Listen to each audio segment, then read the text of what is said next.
বিসমিল্লাহির রহমানির রহিম। আসসালামু আলাইকুম, ওয়েলকাম টু রান্নাবাড়িতে।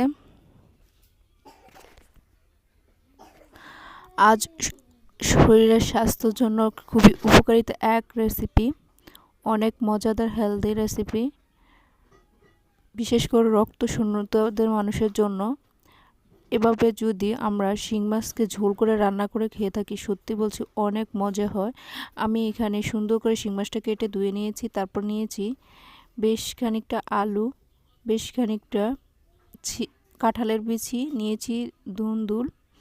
এটাকে রান্না করব। এখন আমি কড়াইতে পেঁয়াজ ভেজে নিয়েছি। তারপর দিয়ে দিব রসুন বাটা 1 চামচ, আদা বাটা 1 চামচ, লবণ, হলুদের গুঁড়া, একটু পানি দিয়ে মশলাটা কষিয়ে নিব। এখন দিয়ে দিব বাকি মশলাগুলা। দিয়ে দিব মরিচের গুঁড়া 2 টেবিল চামচ, ঝালটা যাদের পছন্দ মতো। দিয়েছি জিরা গুঁড়া, দিয়েছি নারকেল বাটা প্রায় 3 টেবিল চামচের মতো। এখন একটু পানি দিয়ে আবারও কষিয়ে রান্না করব। এখন মাছগুলোকে আমি কিছুক্ষণ কষিয়ে নিব। আমার কাছে মনে হয় সবচেয়ে বেটার এভাবে রান্না করলে শিং মাছের তরকারি অনেক মজা হয়। আর বিশেষ করে শিং মাছের ঝোলটা এভাবে রান্না করলে হয় অনেক সুস্বাদু, অনেক মজাদার।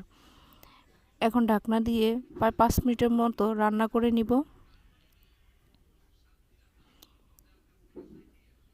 এখন হালকা একটু পানি দিয়ে আবারও আরও 5 মিনিট রান্না করে নিব।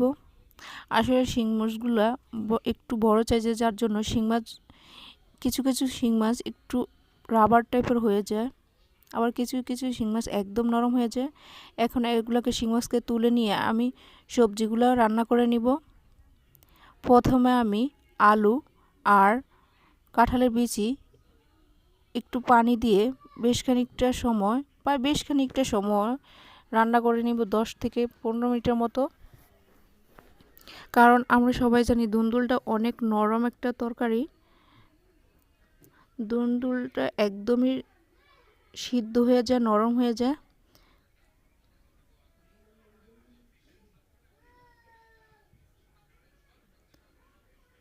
এভাবে ঢাকনা দিয়ে রান্না করে নিব। কিছুক্ষণ পর পর ঢাকনা সরিয়ে নাড়াচাড়া করে নিব। একদম পানিটা শুকিয়েছে। এখন দিয়ে দিব আমি ধুন্দুলগুলা, দিয়ে ভালো করে নেড়ে ছেড়ে আবারও রান্না করে নিব।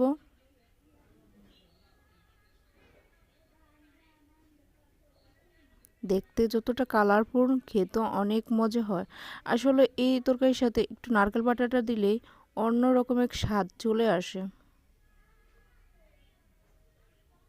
বেশ খানিকটা পানি দিয়ে এখন আমি মাছগুলা দিয়ে দিব।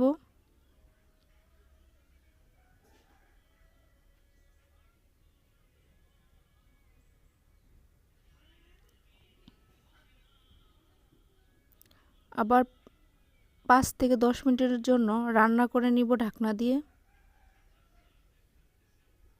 ঢাকনা সরিয়ে আমার রান্না শেষ। এখনই নামিয়ে দিব ঝোল সহ। রান্নাবাড়ির রেসিপি দেখার জন্য ধন্যবাদ। প্লিজ সাবস্ক্রাইব করে শেয়ার